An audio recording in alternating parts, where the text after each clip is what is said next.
Assalamu Walaikum. In this video, how to make pie chart in Google Sheets without percentage.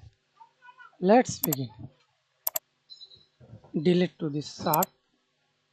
Select data insert chart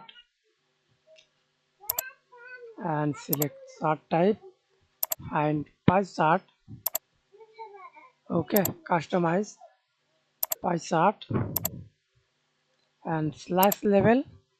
See this percentage and without percentage.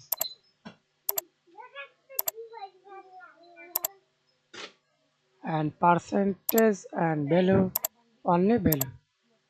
That's it. Thanks for watching video. Please subscribe to my channel, like, comment, share.